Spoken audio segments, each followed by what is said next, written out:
नमस्कार, चंडीगढ़ से आपका स्वागत है। मैं हूं शैली तनेजा। आइए सबसे पहले नजर डालते हैं कुछ अहम खबरों पर। प्रधानमंत्री ने आज जन औषधि दिवस पर योजनाओं के लाभार्थियों तथा जन औषधि केंद्रों के संचालकों के बातचीत के दौरान बताया कि आज देश में 8500 से ज्यादा हैं जन औषधि केंद्र। यूक्रेन संकट के मद्देनजर भारतीयों को देश वापस लाने के लिए ऑपरेशन गंगा लगातार जारी। और आजादी के अमृत महोत्सव के उपलक्ष्य में चंडीगढ़ में आइकॉनिक वीक की शुरुआत। समाचार विस्तार से। प्रधानमंत्री नरेंद्र मोदी ने आज जन औषधि दिवस के अवसर पर वीडियो कॉन्फ्रेंसिंग के माध्यम से भारतीय जन औषधि परियोजना के लाभार्थियों तथा जन औषधि केंद्रों के संचालकों से बातचीत की।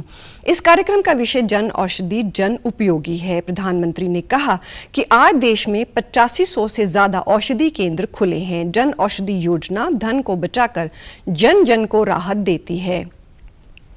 और मध्यम वर्ग के करीब 13,000 करोड़ रुपए जन औषधि केंद्रों से बचना, ये अपने आप में बहुत बड़ी मदद है और संतोष की बात है कि ये लाभ देश के ज्यादातर राज्यों में ज्यादातर लोगों तक पहुंच रहा है। आज देश में 8,500 से ज्यादा जन औषधि केंद्र खुले हैं।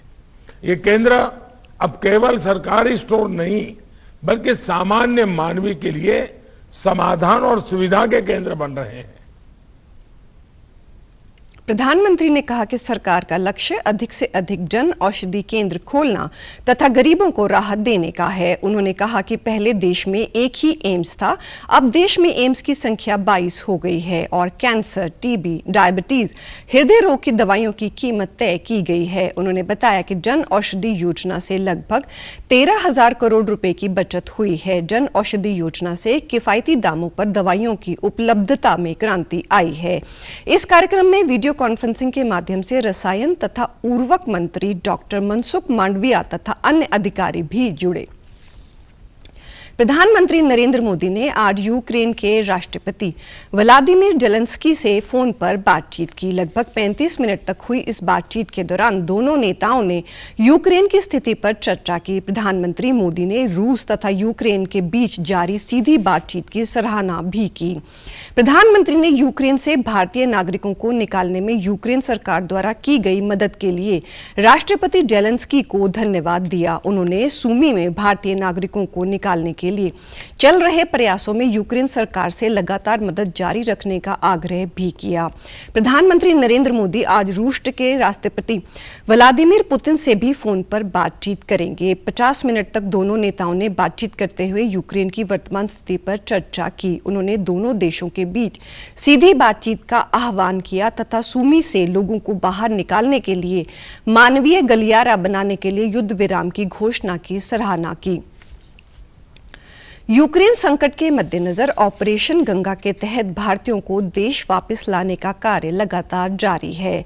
नागर विमानन मंत्रालय ने बताया है कि आज 1,200 से अधिक भारतीयों को देश लाने के लिए ऑपरेशन गंगा के अंतर्गत 7 विशेष उड़ानें संचालित की जा रही हैं। ये उड़ानें बुडापेस्ट, सुसेवा तथा बुखारेस्ट से उड़ान भरेंगी।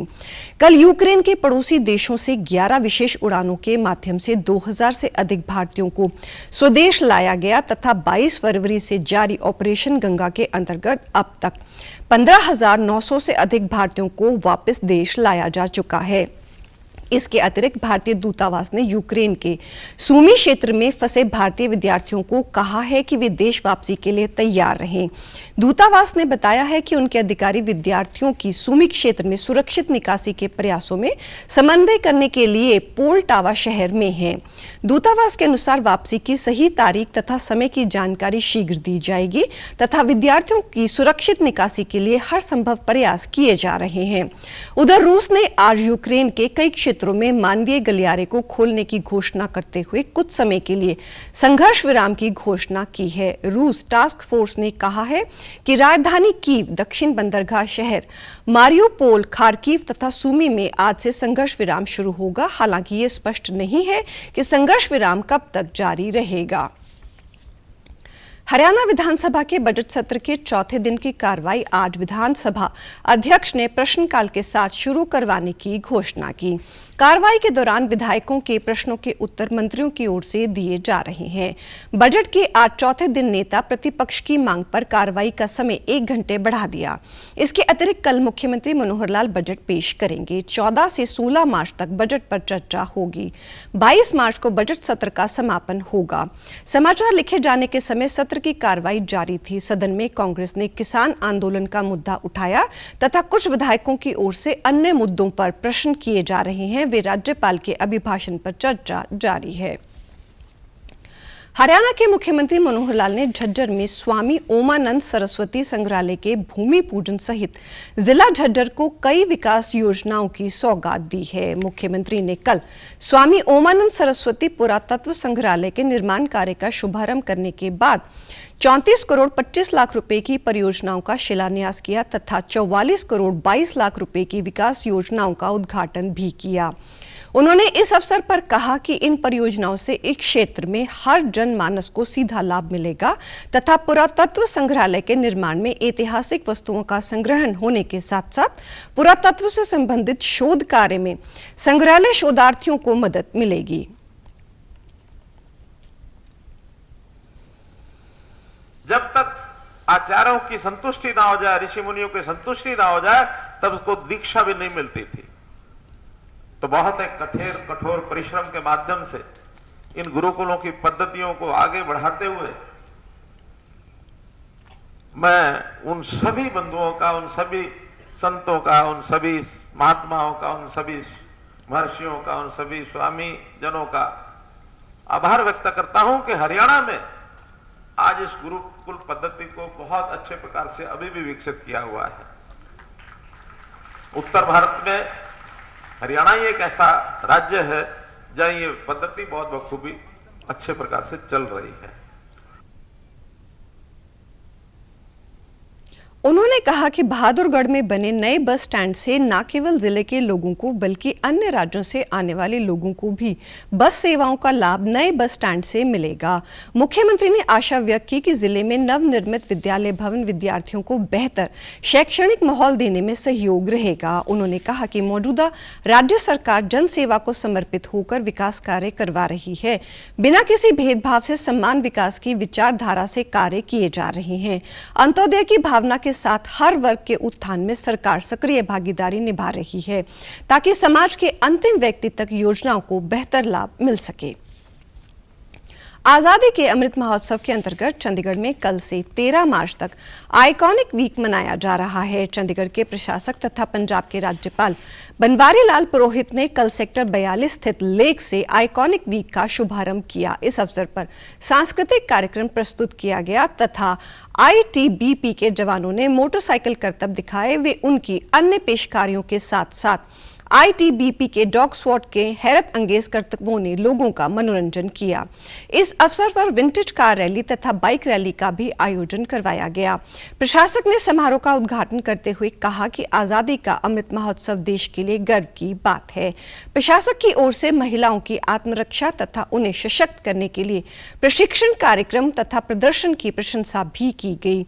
उन्होंने कहा कि महिलाओं की आत्मरक्षा के लिए आयोजनों में अधिक से अधिक महिलाओं के शामिल होने से महिलाओं में आत्मविश्वास बढ़ता है। इस अवसर पर प्रस्तुत किया गया लाइट एंड साउंड शो ने लोगों का मन मोह लिया।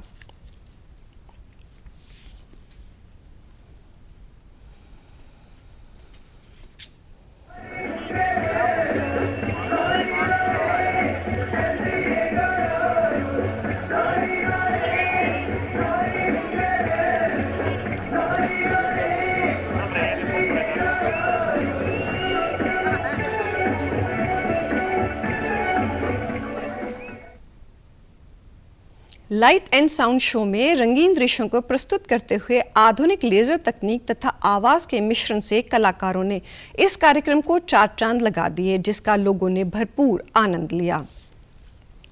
आजादी के अमृत महोत्सव के तहत शुरू हुआ आइकॉनिक सप्ताह के अंतर्गत आज नगर निगम चंडीगढ़ की ओर से स्वच्छता का जन आंदोलन प्रोग्राम करवाया गया। इस कार्यक्रम के अंतर्गत स्वच्छता से संबंधित जागरूकता मुहिम 1 माह तक जारी रहेगी। सेक्टर 17 नगर निगम कार्यालय परिसर से इस कार्यक्रम की शुरुआत हुई, जिसमें शहर की मेयर सरबजीत कौर, नगर निगम की कमिश्नर आनंदिता मित्रा सहित कुछ अन्य गणमान्य व्यक्ति उपस्थित रहे। इस अवसर पर युवाओं की ओर से नगर निगम कार्यालय चंडीगढ़ से एक पैदल रैली निकाली गई, जिसके द्वारा शहर को साफ सुथरा रखने, मिशन स्वच्छ चंडीगढ़ को सफल बनाने का संदेश दिया गया। मेयर तथा कमिश्नर की ओर से हरी झंडी दिखाकर स्वच्छता के बारे में एक जागरूकता वाहन को भी रवाना किया गया। रीजनल आउटरीच ब्यूरो चंडीगढ़ की ओर से महिला दिवस को समर्पित आज चंडीगढ़ के सेक्टर 10 के होम साइंस कॉलेज में कल की नारी विषय पर एक कार्यक्रम करवाया गया। चंडीगढ़ नगर निगम की कमिश्नर आनंदिता मित्रा ने कार्यक्रम में मुख्य अतिथि के तौर पर शिरकत की। कार्यक्रम के दौरान कई अन्य अतिथियों ने लड़कियों का भविष्य के प्रति मार्गदर्शन किया। उन्होंने अपने संबोधन में अपने जीवन से जुड़ी कुछ घटनाओं का जिक्र करते हुए लड़कियों को सकारात्मक रहने के लिए प्रेरित किया।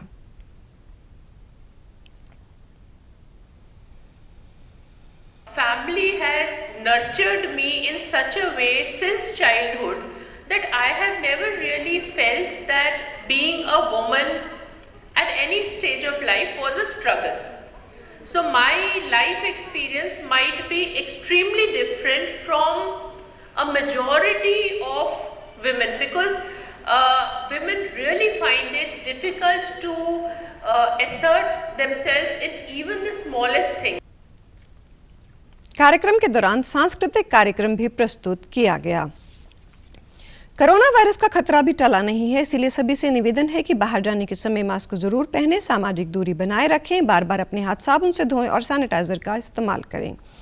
और आप हमारे समाचार YouTube channel DD news Chandigarh, Facebook DD news Chandigarh, Twitter handle DD news CHT पर भी देख सकते हैं। इसी के साथ चंडीगढ़ से समाचारों का सिलसिला समाप्त होता है। अब मैं स्टूडियो से बाहर जा रही हूं, तो मैं अपना मास्क पहन रही हूं। आप भी घर से बाहर जाएं तो मास्क जरूर पहनें। नमस्कार।